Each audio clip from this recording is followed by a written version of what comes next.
I don't care who you are. When you stand at that altar or wherever you went to, you can stand in front of a desk, wherever you got married at. You never intended on getting divorced. Nope. You never intended on getting divorced. When you said those vows, you really meant that. And life started happening. Life started happening, and then you find yourself in divorce. But because we are prideful and because we want to, act like, he lost a good thing or she lost.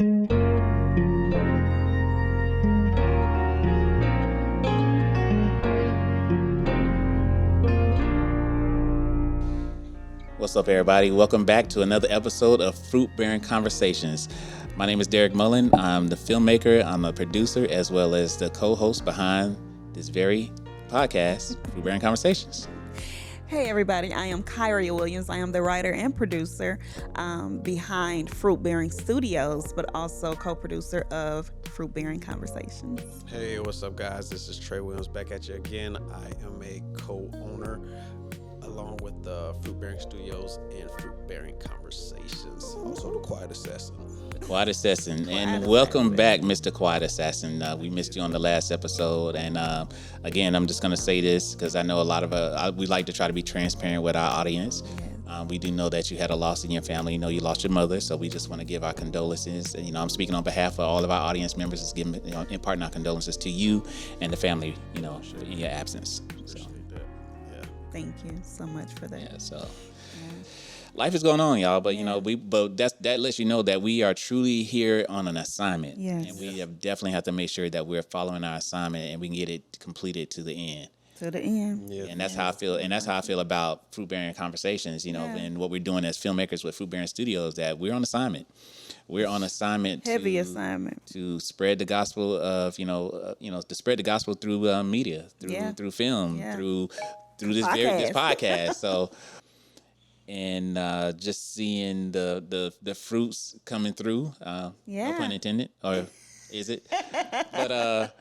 But I want to say this, guys. One, thank you all for supporting us. Thank you for the love you've been showing for our films. I wanted to let you guys know that the company you keep in the last quarter has done over 8 million views.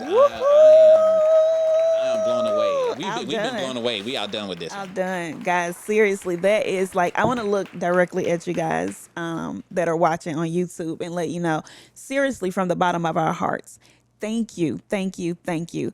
We are an independent film company, and so we don't have these $1 million budgets, these marketing budgets that the big production companies have. And so you guys doing what you're doing, supporting us, sharing our films, letting your family and friends and everyone know about what we're doing. Thank you. You are a part of our marketing team. And so we truly appreciate you guys from the very bottom of our hearts. Thank you. That's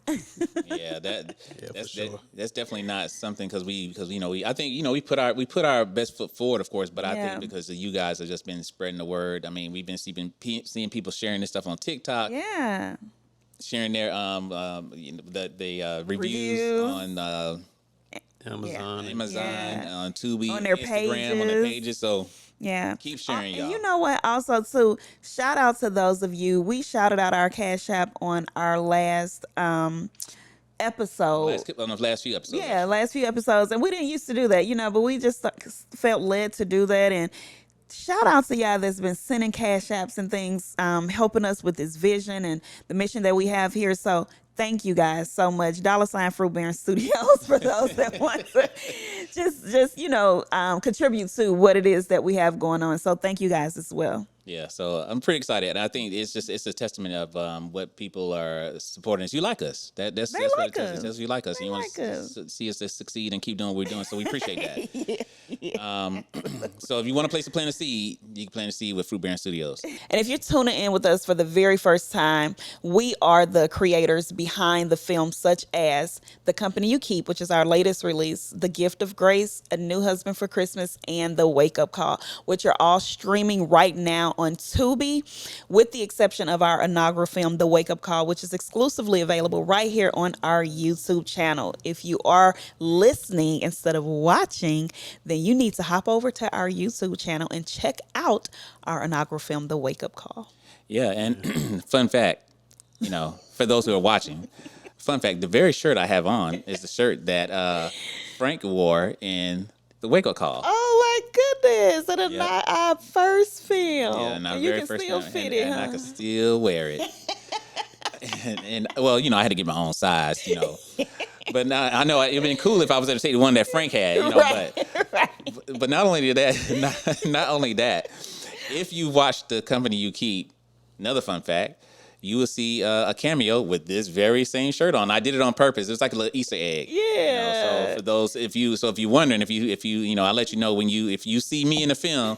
I don't know if you watched it because that'll let me know if you watched it because you won't see me until a certain point in the film. That's right. And Derrick, tell the people what an Easter egg is, because I remember when you first said that to me, I was so confused. I'm like, Okay. what? So Some people that's not in the film world, they think you talking about it for real Easter egg. Like I did. All right. So okay. So let's go with what Easter eggs are. Yeah. So you remember when you played, when you had to go hunt for eggs Yeah. during Easter, and they used to hide eggs in different areas. So it's that type of concept. It's hidden. So there's small things hidden in the film. Yeah. And that's why they call them Easter eggs. Yeah. And if you're You have to familiar, find 'em. So if you're familiar with, let's say, I'll be honest with you, who really does it really well is Marvel. Oh, yeah. Marvel throws different little Easter eggs in film, and it's because for those who are real fans of like the comic books and the characters, Yeah. you'll see certain things they put in the film that like, oh, they like they had this particular like they would like, especially with Spider-Man, they'll use like comic book series numbers, So if Yeah. you're familiar with the comic book series, Yeah. So this is they you might see something that says A113, and that because that was Amazing Spider-Man issue 113. Wow. Most people Yeah, don't know. I just think that's so Toy Story does it. Like Yeah. not Toy Story, but I mean Disney, Pixar. They Yeah, do it. They have yeah. certain little Easter eggs. If you really pay attention, I think you recently saw In and Out too, right? Yes. So if you Oh saw my In and God. Out, you actually even in and Out, they do little Easter eggs like that reference to Monsters Inc. They do Easter eggs in there that reference to Toy Story. I don't know, all throughout some of like Disney films, Yeah. they do that. Yeah. So I'm a big fan of film. Yeah. So that's why even for me, lately, I've been looking at ways to create little Easter eggs within our own films. Absolutely, and I that love it. resonate back to our film, like from films that we've done maybe Yeah. before. Yeah. I love it. So that's why I like doing this, because we have 4 films out now. We about to work Hello. on film number 5. Whoop, So But oh my God, look, yeah, go see In and Out too, for real. That movie was One and ooh. two. they don't. It was so hey, man, hey, they didn't pay us to say that. No, I'm just kidding. Yeah, but no, but seriously, In and Out. I saw In and Out. I didn't see 2, but In and Out Oh for the man, first one. it was so good. Like it's oh my God, go see it, y'all, for real. We can't take up too much time. If I could sit here and talk about that movie, But we're not the talking. But you know whole what? podcast. But we're not talking about that movie today. that's right. That's right. We're not talking about any movie in particular right now, but I do. If you joined in, I'm sure you tapped in because of the title of this podcast today. It was called "Divorce in the Black." Yes. And my disclaimer is this: this is not a bashing of Mr. Perry's most recent film, No. but not at all. what it is an insight that we want to dive into, because the way divorce today is being more or less celebrated highlighted and highlighted, and as I'll be honest, as believers, we want to talk about things when we hear that title called "Divorced in the Black." Number one, I was thrown off with it because I really was like, what does that mean? Yeah. Yeah. So of course I watched the film, and then I saw how it was referenced that the young lady made a comment that she said once all this is over, she wanted to be divorced in the black. So initially I took the financial tone from it, Yeah. meaning that meaning that she wanted to be in the, because most times with finances, you think about being in the red, that Yeah. means that you're doing bad. Yeah. But of course, when you're in the black, it means you're operating in good, right? Yeah. So, and that's what that means. So that's what that meant, that she wanted, once the divorce over, she wanted to be operating in the black. She wanted us to be on top. Yeah, she wanted to be on top. So anyway, going into divorced in the black, as a believer, I wanted to share with everyone and talk about what can we do to save marriages. Yeah. Instead of highlighting and celebrating the divorce side of things, let's celebrate togetherness. What can we do to Absolutely. celebrate the keeping unions together? Like, say for instance, the 2 people in front of me right now have been married for what, 25? How many years y'all been together? 25. Oh, y'all not that old? My bad. No, sorry. What was it, We've 14? been knowing each other for over 30 years, Oh, but we okay. have been married for 17 years. 17. They're close enough. Yeah, 17 years. 17. And a couple that talk to married couples very often. Yeah. I don't think I'm getting confused with maybe a couple of friends I know. I know there's a couple of friends that they're about to celebrate their 25 Yeah. years, or they've been in 25 years. Like, and that's worth celebrating. I beautiful. mean, It's we don't talk about that enough. Yeah, is what I'm yeah, saying. Yeah, one of the things that I love that my church home back in St. Louis, Pastor Ori, he celebrates marriage, right? So every year on your anniversary, you are actually highlighted and you're celebrated, and you get a gift certificate to your restaurant of choice. I actually love that. I remember witnessing that several times when I have attended Ark of Safety, and I think that's so important that we're celebrating marriages. Yeah. It's good. I just think I think the church institution needs to do more of that. Like even like doing with different things with marriage ministry Yes, but we need to talk about positivity in marriage more. and we need to talk about keeping it together, and how to keep it together, and the people that we surround ourselves with. You know what I'm saying? Because sometimes when we do go through the trials that we will go through in marriage, it's hard, right? And it's real hard when you're doing it alone. So it's like if you don't have that go to, right? A lot of people say, well, goes on in his house, stays in his house, right? But the Bible says something totally different. It tells us to seek wise counsel, right? And so it's okay to seek counsel, but we just got to make sure that it's wise counsel. Because you can go tell somebody that can agree with everything that you're saying, right? And so it's going to make you feel like what you're saying is okay and it's agreeable. And so, yeah, like, girl, I wouldn't be dealing with that if I was you, girl. Baby, my happiness is too important to me. And, all these type of things. And don't get me wrong, truth be told, you're responsible for your own happiness. So let me get that straight. Nobody is sent to your life to provide you happiness, No one's supposed to add your happy. Yeah. I mean, you can, I can say they can add to it, but they don't supposed to supply it. I'm gonna say, yeah, there you go. Yeah, they can add to your happiness, but they can't supply your happy. Thank you. Yeah. So it's just more of understanding what wise counsel mean. And so many of us are jumping into the institution of marriage before even getting any type of counseling, right? Or we'll just go because we'll attend this church or something, and so we'll just go to one session or something like that. We actually went through 15 weeks of premarital counseling prior to getting married. 15 weeks. Initially I thought, what? 15 weeks? What could we possibly talk about for 15 weeks? Why do we have to go through it that long? Like, I was literally like against that. Like, but I'm telling you, every single session mattered. And to this day, 17 years later, I still use some of those principles that was taught and that I learned in those sessions. I'm glad you went through those 15 weeks. I'm glad you did too. Because if you didn't, I don't know if we'd be here talking on fruit-bearing conversations right now. Let's say that. Yeah. No, but that's a good point that you brought up though. With premarital counseling, I think that's vital. Yeah. Before you hop into a institutional marriage, I know like a lot of people, they kind of shun away from it or kind of don't want to.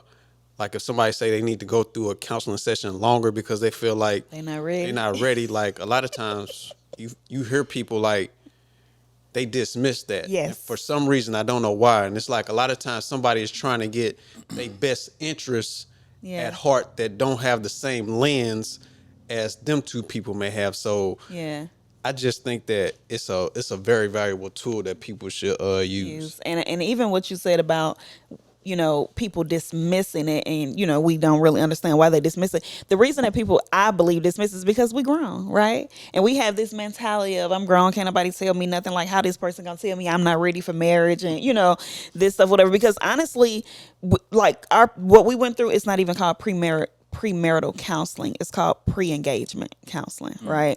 And the reason that it's pre-engagement counseling because he don't even want you to really, like, if you already engaged and you already planning and all this stuff, whatever, you're not getting ready to have an open ear to really hear what this person is getting ready to say to you.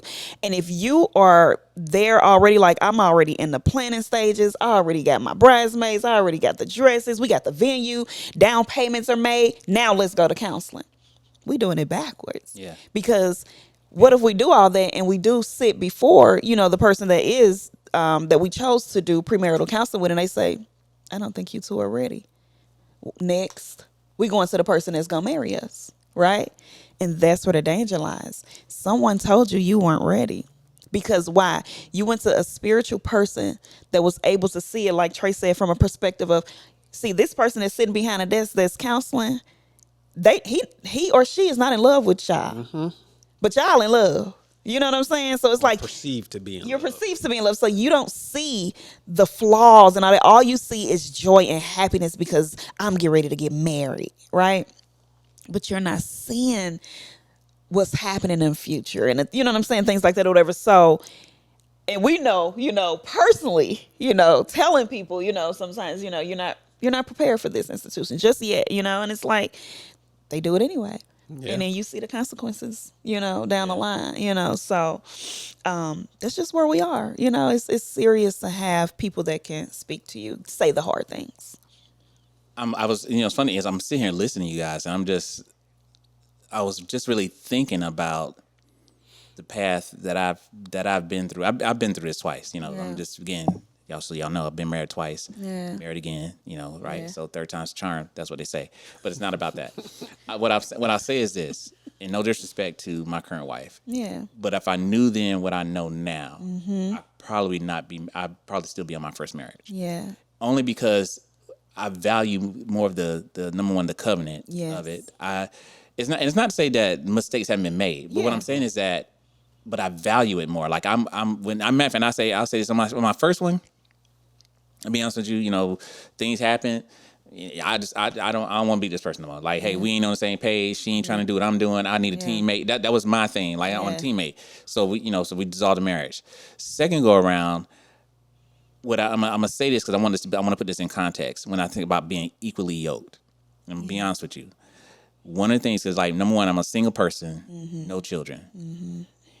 Got into a relationship with someone who had 3 children. So it's not to say people can't do it, but what I'm saying, like, but when you really think about where you are on the journey and the path that you're on, was that being equally yoked? Because see, now this person has two different agendas. Like, when I say agenda, they have 2 different meanings to living versus my perspective of living, right? Yeah. So then you already going in unequally yoked in that area. Yeah. Then if you go into the area unequally yoked, maybe from a spiritual aspect, now you know what I'm saying? You just adding on top of something that you could have saved yourself from in the first place. And we didn't do marriage counseling. Absolutely. Absolutely. And if we did, I think it was someone that was related to the family. So we just go into the motions. And it's good. That's good, Derrick, what you said about even, that's a good point about being unequally yoked. Because I think a lot of times we only relate that to the spiritual being, right? We only relate being equally yoked as being saved, right? And truth be told, just because 2 people saved don't mean you're equally yoked, And so even from a natural perspective, that was what you just said. If my mindset is different and I'm on a different path or whatever, then, and you kind of think different as it relates to, maybe I don't have any children and I'm single, and so I think differently, right? You do, and so you think differently. So we're not equally yoked in our thoughts, and that was our situation, right? Yeah. Our situation was that, but the thing about our situation was we were great. Trey was grace for this, right? So I say you're grace for your spouse, right? Trey didn't, to be honest and very transparent, he had never dated anybody with children before, right? And it wasn't his desire to. He didn't feel that he wanted to date anyone with children. But as time went on and we knew each other and things like that or whatever, he saw me from a, what I say all the time, God had to put his lens and Trey to see me, right? Because literally he didn't, that wasn't his desire. And I had to respect that. That doesn't make him a bad person. Right. It doesn't make him mean and inconsiderate. His desire, I didn't really necessarily want to be in a relationship with somebody that already had children, but he changed his mind and here we are. And again, but let me say this too. But if we been and hopefully you allow me. If you say anything different, I'll edit this the way you want me to. But I really want to be a little bit transparent. I'm not going to dish out any dirt. But let's be honest though. But at the end of the day, did it come with a lot of headache? Did it come with a lot of frustration? Yes. I'm just saying because I know part of the story as well as part of mine. Like, and I'm going to speak to my story, right? Yeah. My situation was just like this. See, and again, when we talk about being unequally yoked, is that number one, okay, again, I knew when I met her, I thought beautiful. We had a good time together. And then when I met her kids for the first time, great kids. Let me make sure I'm, put this in the right, frame. Kids were great. Yeah. I was just like, dang, I didn't know she had 3 kids. Yeah. Right. Yeah. So, but here's the other thing too. What I didn't know till later after we got married, she didn't want to marry nobody who was an entrepreneur. So here's what happens. Yeah. Then we put on a cameo. We'll camouflage ourselves now because we want what we see. Yeah. Mm-hmm. So then we say, okay, well, I'll be the person to go work 9 to 5. Yeah. But see, I can only do it for so long. Cause why? I don't really want to do that. Yeah. I'm You were destined born to to do be an something else. I was entrepreneur. born to be an entrepreneur. Yeah. So what happened is that now we frustrated. Now we because what's happening is that now the veil is off. Yeah. Mm-hmm. I see your 3 kids. You see my entrepreneurship. Yeah. We see the different elements that come with that. The when we can't get along with the baby daddy and we can't get we can't get the weekends that we wanted to have weekends off. It's hell. It's a lot. That wasn't what I signed up for. But when I got married, I did, and I made provisions. Yeah. But the difference was we were still frustrating ourselves. We weren't being our authentic selves in front of one another until eventually we had. It came to a boiling point. Yeah, absolutely. And unfortunately, there's no fault to her. Yeah. There's no fault to me. It's our fault for not going through premarital counseling. Yeah, but that's good though. Even on like the topic that we discussing called like blurred lines, like the lines were blurred because like, and that's why I say like it's good to go through like counseling with somebody that's what we always talk about. You can go through counseling. Yeah. But you need to make sure that you have a wise counselor. Yes. Like you got to have somebody that really understands like the aspects of relationships and the dynamics of relationship in so many different facets. Like I'm even like with your situation, like you married a lady that had kids, but it's like, I think like if you would have went to a counselor that would have kind of brought out some of those issues that come along with dating somebody that have kids, I think you would have had a different perspective on that. Yeah. And that's where like me wholeheartedly, like I thank God for my Pastor Ori at the time that helped us in counseling because he brought up a lot of topics that would come up in a dynamic of that situation when you coming into a relationship that's somebody that already got kids. And I think now, oh my God, like now, listen to me, but I'm being all out seriousness. Yeah. And this is where I talk about like people make the Bible so hard when it's not. It's about principles. Yeah. So now in this generation that's coming behind us, they gonna have to deal with a lot of baby mamas and baby daddies. And if they don't get wise counseling on how to handle that, the family dynamic is going to be tore up. And especially a lot of times it's sad, but the black community gets hit the hardest with this stuff. Yeah.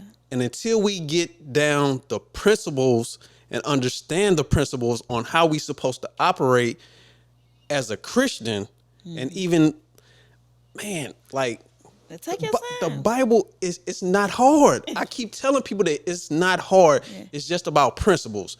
If you violate a principle that God has already put in the earth, you're going to see destruction of it. It's just like gravity. He put the principle of gravity in it. It's just like I got this phone. Gravity says this phone has to drop because it's heavier than air. So if I let this phone go, what's going to happen? It's going to drop on her knee. It's going to drop. It's the same thing in Christianity. If I violate God's principle, something's going to drop. You may not see it right then and there, and you may not understand like, dang, why do this keep happening? Something dropped, but you just don't realize something dropped. Yeah. So that's where the Bible talks about forgiveness. Like, and you have to come to God first for forgiveness. Yeah. It's like you're not supposed to seek man for forgiveness. You're supposed to seek God for forgiveness.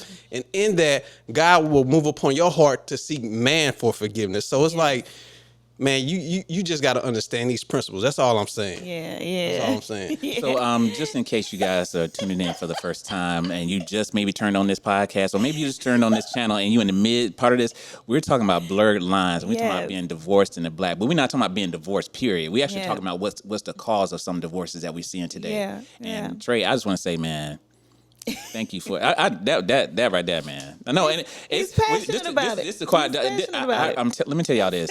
I'm rambling right now too, but I knew when this came to me, seriously, like we were coming up with the plan for our next podcast, and this came to me. I said, man, I want to talk about marriage. When I saw that divorce in the black, I said, we got to talk about this. Yeah, for real. And I said that because they're very, like, these two here are very passionate about, marriage. They what's the program that you guys have? Oh, Married on a Mission. Married on a Mission. Yeah. Married on a Mission. But not only that, but that's why I say if you go back and you watch A New Husband for Christmas, that's what A New Husband for Christmas was about. It was really came from a stage play. Yeah. Marriage works if you work it. Marriage works if you work it. So, that's a lot of our films you're gonna see marriage highlighted. You know what I'm saying? And it's because of the heart for marriage. And like you said in the very beginning, we highlight this and we highlight divorce so much, and we're celebrating, we're applauding, we're having divorce parties and all of these things, when in reality, truth be told, don't get me wrong, there are instances to where divorce is is okay, but there is a lot where it's not, right? Yeah. And those are the ones that are being so celebrated and applauded. And honestly, the person that's walking through that door that everybody is applauding and clapping and celebrating and they acting so excited and happy is hurting on the inside. Why? I don't care who you are. When you stand at that altar or wherever you went to, you can stand in front of a desk, wherever you got married at, you never intended on getting divorced. Nope. You never intended on getting divorced. When you said those vows, you really meant that. And life started happening. And then you find yourself in divorce. But because we are prideful and because we want to, act like, he lost a good thing or she lost, you'll never find nobody like me. Well, maybe they don't want to find nobody like you. You know what I'm saying? It's like, don't always think you just the prize. It's like we have things that we have to work on. Even as, I'm talking for men and women, but I'm speaking to women because I am a woman and that's who I can speak to, because I know we come with a lot of flaws, right? And it's okay to understand that you don't have it all together. You know what I'm saying? And it's like it's okay because it's like, we celebrating this and he lost a good thing. Who says that he did? You know what I'm saying? Like did you really look in the mirror and see, is there some things that I could have improved on? Was it some situations that didn't have to happen because I let my pride get in the way? You know what I'm saying? Things like that. And so it's like we don't allow that. And so we just sit there in this celebration, but really inside we know the truth and we know that it's hurtful. Yeah. So we're saying, are you really his good thing? Is what you're saying. Are you really his good thing? And honestly, and that's my book, yeah. That's my book, yeah. Shameless plug. So I do have a book called Are You Really His Good Thing? And it is on Amazon. But honestly, even going back, reading those reviews from that book, women are being fed from that little bitty book. And they are so, like, there's comments in there like, had I read this, I would still be married today. Oh my God, I'm so glad I read this because I really thought I was ready for marriage. Things like that. So It speaks to the married and those with a desire to be married, right? Because marriage can be this beautiful place. It can be this beautiful institution, right? But because we have trials, or because today I can't stand him or today he can't stand me, now we want to walk out on each other. But what about the love yesterday? You know what I'm saying? What about the happy times we have? What about those? So it's like, okay, now because we're in this, sometimes you go through a season of not being able to stand each other, right? A whole season. I can't stand the sight of them, right? Or her, vice versa. You know what I'm saying? So it's like, but do we walk away from that? Or do we realize we're in a season? We realize when we're in winter seasons, right? Mm-hmm. And winter is those cold, harsh seasons. And we will say to each other. You'll say to me. Yeah, I'll say it, but he receive it. You know what I'm saying? It's not like you being real cold right now. You cold right now. Yeah, it's like we're in a winter season, and I don't like that. sometimes we can, you can get even so comfortable in a marriage and you're not dating each other no more. And you're not, what I'm saying? You're not doing those things. And so you have to bring that to your spouse, but we taking it to our friends. Yeah. Yeah. He ain't doing this no more. And he ain't doing that. And do you know when the last time he did X, Y, Z? And it's like, but did you tell him that? Yep. Did you relay that information to him, or are you just complaining and he don't even know that it's a complaint? A lot of it, and it's funny. I'm glad you even said that. I was going somewhere else, but I'm gonna stay on this. But like you said, but when was the last time you communicated that? Yeah. When the last time you communicated that? Hey, you used to cook, now you don't. Yeah. When's the last time we used to have sex, now we don't. We Yeah. maybe we don't have sex maybe once a week. Now we don't have it once a month, or maybe we don't have it 6 months at a time. Right. No, but I'm serious. But I'm saying, but when was the last time you communicate and talk about it? Yeah. And I think we don't talk about the hard things sometimes in marriage. But like you said, but sometimes we're comfortable telling somebody else that. Yeah, we're comfortable. So when you tell somebody else that, what are they supposed to resolve for you? Yeah. No, seriously. No, when you tell somebody else, what are they supposed to resolve? You can see them go to marriage counselor, but they're gonna tell you the same thing. Well, did you talk to him? Did you talk to her? And majority of the time, they're not gonna say that. If you telling your friends that, because it's unfortunate, but misery loves company. Oh, I know that. So it's like they're not gonna say. And if you have that friend that do say that to you, receive that friend. Well, let's go back. I'm gonna go right here because you said it. So let's go back to the planning of the marriage, the planning of the wedding. Sorry, planning of the wedding. Yeah. So when you planning this wedding, I think I'm good at talking about that because when I'm not filming, I do wedding videography. So what I sit here and I look at all the planning that goes into a wedding. I see, finding out how many bridesmaids and bridegrooms they're gonna have, or grooming they're gonna have.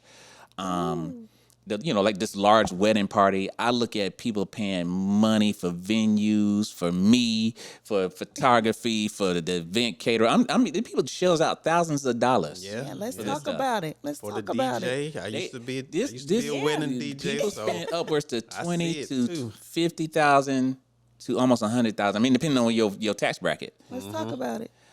But then you do all that just to pay. I mean, to have a divorce. I always think about what type of ways did you look to reconcile the marriage? You did a lot of time planning the wedding. How much time goes into saving the marriage? Let me say this, Derrick, because I'm glad you went this direction, right? So we host, marriage retreats and do the, counseling sessions and things like that. You can $125 an hour or $35 an hour, whatever it may be. That's too much. Right? Yeah. It's too much to invest in your marriage. But whatever it costs to get this wedding done, we making it happen. Yeah. But if I need to invest in my marriage, I don't have the money. Or we need to go through a counseling session, I don't have the time. There's a marriage retreat coming up. Why they charging that much? Sweetheart, this is an investment. You are investing in something that is the most precious thing in your life, and that's your marriage. It's a big decision. What they say, 2 big decisions you're gonna make. To give your life to Christ And who you and marry. who you marry. Those are some huge decisions because it matters. And a lot of times, this is something that I heard and I adapted and I said, man, that's good. When we don't know purpose and calling and where God is taking us or how he's going to use us, we marry where we are, right? So wherever we are in life. Hold on. Let me say, we marry where you are. You marry where you are. Message. You marry where you are. And so when you, and this is going in a different direction, but you marry where you are. And then when you get to this place, it's like, now you feel like we're not on the same accord no more. Or now, you need to do this or you need to do that. And now you're putting more stress on this person because you married where you were. That person had no desire, you know what I'm saying, to do what you're doing 10 years later. Yeah. So it's like going through those counseling sessions helps so much because it talks about the future. It talks about, well, what are your goals? What are your plans? It talks about, like Trey mentioned, if you're going into an institution and this person have children, and marriage counseling before pre-marriage counseling prepares you for so much down the line.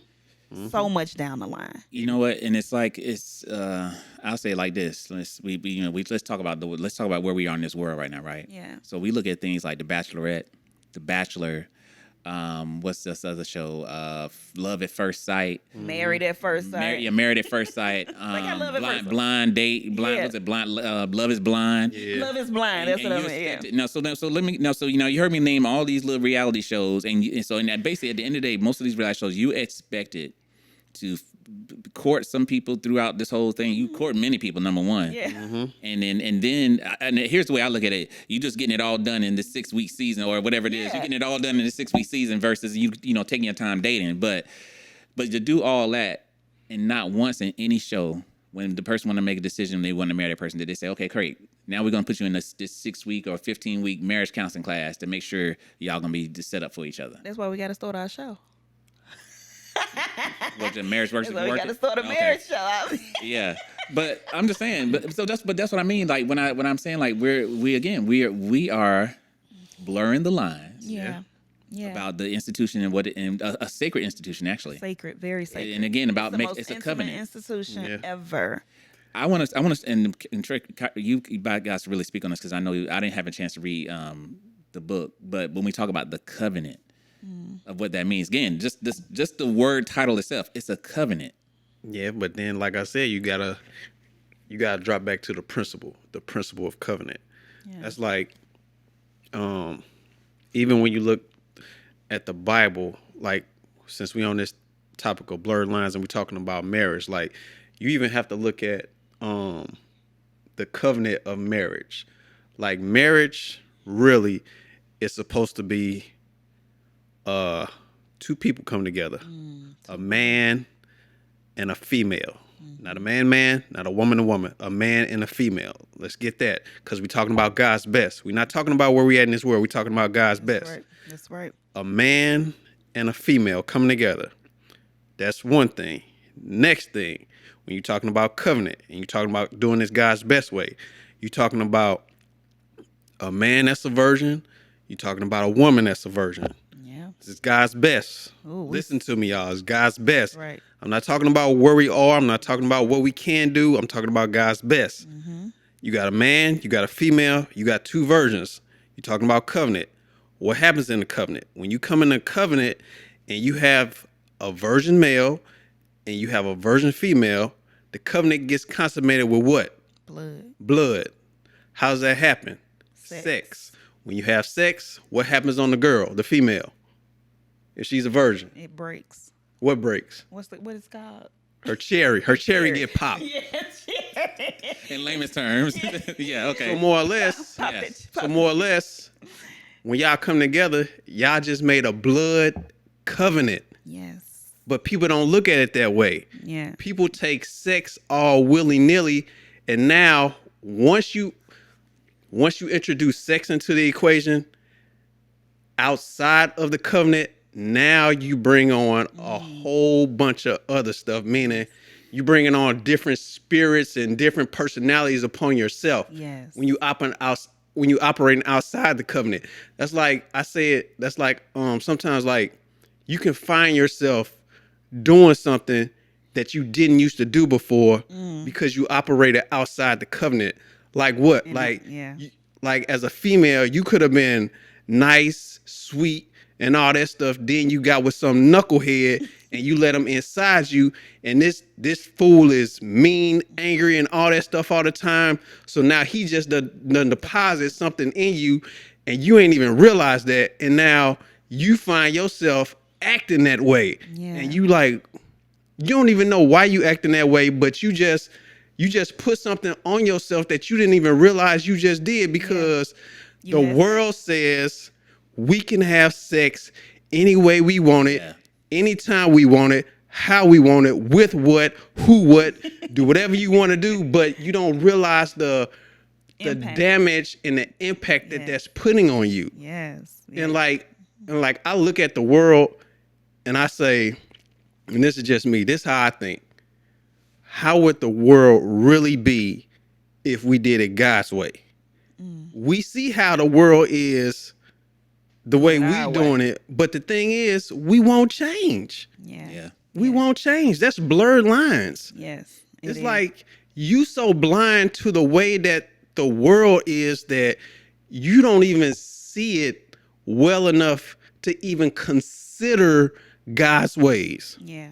Man, you just talked about 2 movies from that we produced in that little scenario right there. When he was first talking about, he reminded me first of about you don't even know why you're acting that way, and I thought about Elise from The Company You Keep. Yeah. Then I heard The Gift of Grace when Nick was going over the story about what it means. You know, we see these 2 eggs, and he was talking about like how egg and you mix the egg together. Like y'all, if y'all haven't seen the explanation scene in The Gift of Grace, it went viral. Go watch it. It went viral on TikTok, and I'm telling you, you need to go watch it. But it's a great explanation about soul ties. Yeah. So I mean, I'm telling you, but like this right here is like it's deep. I mean, again, this what I'm telling you. This is why I really want to talk about blurred lines. This is why I want to talk about the marriage thing, because it's just we're just doing what we want to do. Yeah. How we want to do it. When we want to do it. Where we want to do it. Where we want to do it. We want to do it to it. What you want to do it, bro. I'm not gonna lie. My sin nature was like, I remember them days, just doing what I wanted to do, where I wanted to do it. And the thing is, and that's what we're talking about. That's why I said it's like we're not here to condemn nobody. Because again, we've all sinned and fallen short of the glory of God. Yeah. The thing is now we're like there's nothing wrong being on the GPS and being corrected. My path being corrected. Trying to be corrected. You know, and that's what we're talking about at Fruit Bearing Conversations. Like we just trying to correct the path. Yeah. So like I'm just telling you right now, don't be dropping no hate speech. In the comments. Yeah. Again, if you don't like what we're talking about, go find you another channel. But I can tell you right now, if you want to grow, you want to learn, and we want to grow together, tune in, tap in, share this podcast. Yeah. I mean, exactly. Like I said, like we're not talking about where you at or where you are. We're talking about God's best. So we're just saying these are conversations that you can look at and it gives you something to strive for. Absolutely. Man, people don't know the conversations we had before we had these podcasts. That's the thing, because even when you brought it up, and you said, and we were talking, because we're always careful about how we articulate what we're going to say, especially when we're talking about the body of Christ, right? Mm-hmm. And when you said that God's best, that right there, it was a good example. It's like what we're saying is that no, we ain't saying about what Derrick best is, what Kyria best is, what Trey best, what we think our opinion. No, he said no. Put it plainly. What God's best is. Yeah. Let me just, I can take everything out of the equation now. So if it's based on God's best, this is how it looks. This is what it looked like. Yeah, absolutely. No, that's just real. Like, I also definitely just wanted to. I know that a lot of times, like we definitely marriage. I know that there's a saying that marriage is hard, right? The marriage is hard, and it can be. It can be at times, because marriage is really a mirror, right? You're a lot of times in marriage, you see yourself, and it's like you're identifying with some of your habits. You're identifying with a lot of things that you carry within, right? And so you're with this person all the time. This is the person that knows your every move. He knows, he and she, I keep saying he because I'm a wife, but they know everything about you, parts of you that nobody will know, right? And a lot of times, I will hear a woman or something say, maybe something that one of her friends or something are going through, or and he just left her, and she not even that type of person. Like, she's so sweet and she's so kind, and he just walk all over her, and all these things. And my antennas go off, because it's just like, do you live with them? Mm-hmm. Do you know her? And I'm not bashing the woman. Please don't, feel like that or whatever. But what I'm saying, because I got some stuff to say to the men too, definitely. But what I'm saying to the woman is that we only share what we want people to know, right? We're not going to share what we doing and bring into the madness. We're not going to share that. We're just going to share only thing that he's doing, right? So that makes our friends and our family feel like, first of all, your friends and family shouldn't even be all in the middle of that, first of all. But you whatever you're sharing with your friends and family, all the negativity that you're sharing about your spouse, that's exactly how they're going to see him or see her. Mm-hmm. And then you show up with that person after y'all done had this heated argument, and now you done told all some personal business and some things out of anger, and now here comes the holidays and stuff, and now you done forgave them, and y'all back happy and lovey-dovey and kissing and all that, and then now your family looking at you like you fool. Blurred lines. Blurred lines. Blurred lines. You see what I'm saying? It's like they're not going to be as forgiving as you. So watch who you're telling your business to. You're going to forgive. You ain't leaving. You're not leaving. So it's like, I mean, and if you do, it's because of some things that you have heard. If you don't have grounds for it, you know what I'm saying? You just leaving just because, you feel so edified and you feel so, encouraged to leave. Your friends done pumped your head up. Because you done got your head pumped up. And it's like, but wait a minute, where is that? Let's talk about the seriousness of bridesmaids and groomsmen. Yeah, we was going there. We missed that. That was good. Because you started going it. Yeah. But let's talk about that, right? And so a lot of times we're just doing stuff because that's what we know to do, right? We just have bridesmaids and groomsmen because everybody else do it, or because we feel like that's just what a wedding is supposed to be. But as a bridesmaid and a groomsman, you're giving those people that you are calling to stand next to you, you're giving those people permission to help you in this season when you're going through that turmoil and when you're going through wanting to get a divorce, right? Because don't get it twisted. I don't care how happy a couple is. I don't care how beautiful and, encouraging they are and everything. They don't always want to be together. You know what I'm saying? And it's like people go through those seasons. And as a bridesmaid, when you call that girl or groomsman, when you call that guy and you tell him, I can't do this no more, I'm ready to check out of this thing, that person is supposed to be the one to remind you of that covenant. Sure is. Right? That's right. But we don't know that. And I honestly, when I got married, I didn't even know that. I learned the importance of a bridesmaid and groomsman after I was married. But those people that's standing on the side of you have a huge, huge impact on your decision when you're ready to walk away. And they're supposed to remind you of that covenant. That's even just like in the beginning, how the enemy gonna come and try to stop this marriage before it even happened, right? So what back in the day, and I can't remember, what culture, and I don't speak to this because I don't know too much of it, but what I've read before is that the bridesmaids and the groomsmen were all dressed just like the bride and the groom. Mm-hmm. So that the attacker couldn't tell which one it was, right? Who was actually getting married, because that's how serious the attacks was coming towards the bride and the groom. So they're literally like a protection. I learned something new today. Mm-hmm. Yeah. It's literally like a protection. And it's like, and somebody that's watching or something may know more about that. You know what I'm saying? They can speak in the comments. But that when I saw, I'm just like, man, marriage is something serious. This covenant is something serious, and it is going to be attacked. The enemy wants you to fall. The enemy wants you to give up, especially he sees two strong people, believers that are walking this walk and can make a change. You don't think he coming after that? He coming at that with full force, and he wants to destroy that. But what we're doing is laying down and letting him just walk all over our minds and our emotions and the way we handle things. And when our spouse is supposed to be the person that can come to us and say the hardest things, and we're supposed to receive it and accept it. Because why? Hopefully you're married to somebody that loves you. You're not married to somebody that's against you. And sometimes our minds tell us that our spouse is against us because they may be saying the hard things. So how dare you say that to me? Mm-hmm. When somebody needs to say it to you. Yeah. And it just so happened to be your spouse. You were saying something earlier, and you said, when you said marriage is hard. And I'll be honest with you. And you probably don't call me crazy. Subject, huh? No. Don't call me crazy, but I'm saying that I'll be honest, when I look at everything that I know now, like I don't feel marriage is hard at all. Yeah.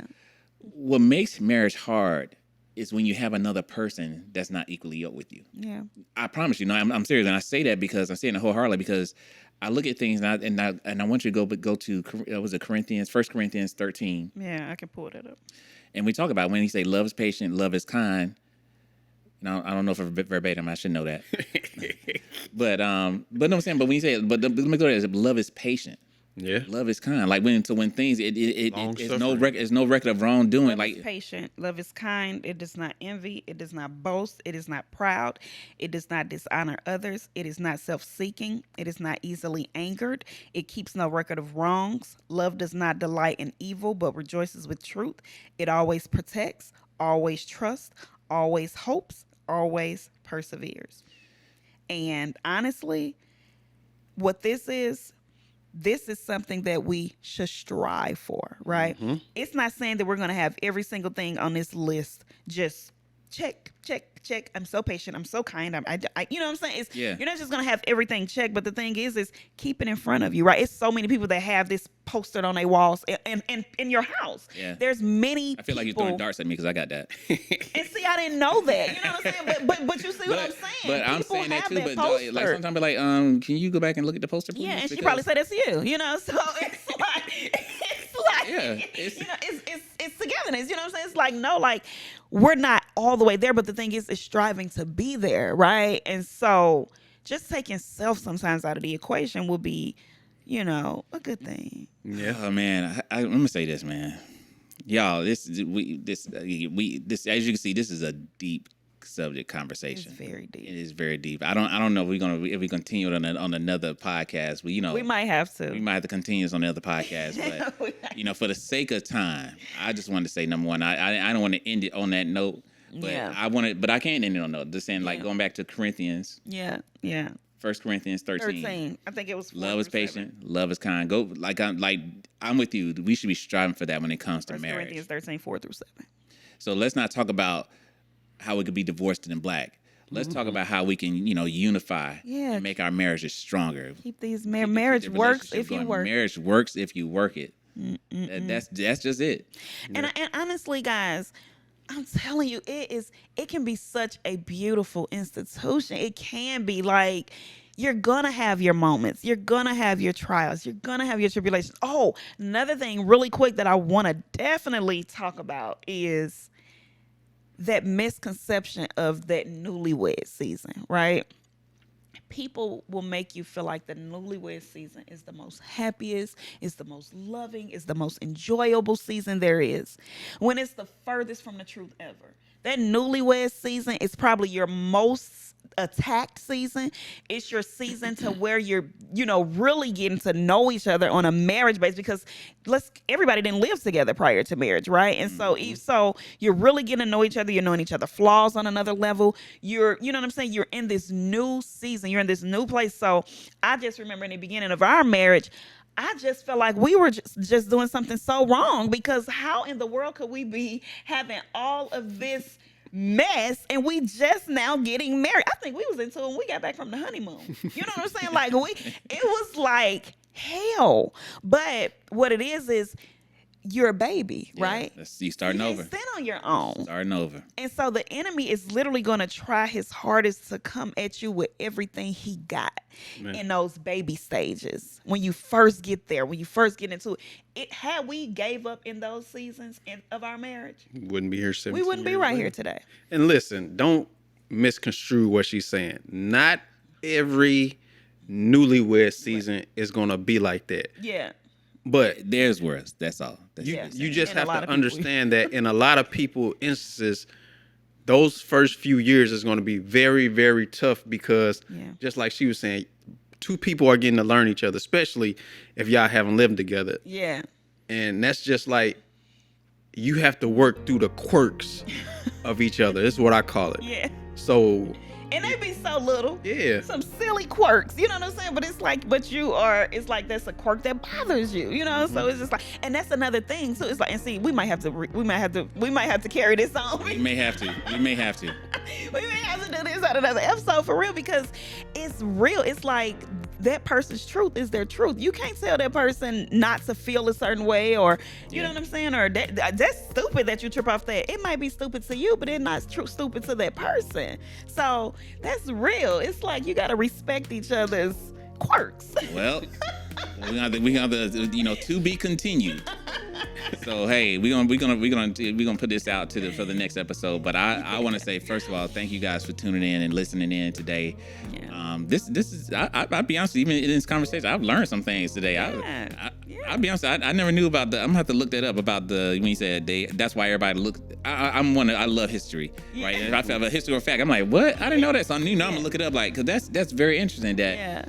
that's why traditionally why you see everybody dressed alike. Yeah. I did not know. Yeah. So look more into it, because hopefully it wasn't nothing negative, But I think what I think is important is that people understand the traditions and why you do what you do, and that's what we're talking about when it comes down to the marriage thing. And that's why I say this again, disclaimer again, this is not a knock to Mr. Perry's movie. No. Because he's done movies before where he said, "Why did I get married?" So, and I like those movies. So So anyway, but again, hopefully you got something out of this, and I'm excited to see what we do in the next part 2 and part 3 to part 4 of Blurred Lines. And I don't know if it's going to be the subject of marriage, but right now, it seems like it's going to be that way. So, but as we do before we close out, we always have our quiet assassin. The assassin went quiet today. He's talking about his passion. Yeah, he talks to me passionate about quiet. He is not quiet today. So man, I thank you for your word today. Somebody gonna be in the comments something. Thank you for a word, brother. I tell people all the time, it just depends on what we're talking about. Yes, sir. That's all. Go ahead and pray us out, sir. All right. Heavenly Father, we thank you in Jesus' name for just this conversation, this topic. And we just ask, Father, that something that we said this evening, Father, will be a blessing to someone, God. Yes. Father, we ask that you will speak to our hearts and speak to our minds, Father, and let us be a vessel so that somebody else, Father, can get saved or their lives may change for the better. Yes. So, Father, we give you our praise, we give you our glory, and we give you our honor, Father. Help somebody in their situation, Father, to allow them to see things the way that you want them to see them, Father. In Jesus' name we pray. Amen. Amen. And don't forget, if you need some encouragement, you want to see some marriages working out and some things and trials and tribulations that marriages go through, go watch some of our films. We put them all in there and give you some good resolutions at the end. Yeah, I was saying, hey, and more importantly, make sure you share this podcast, but make sure you're following us as we follow Christ. Peace.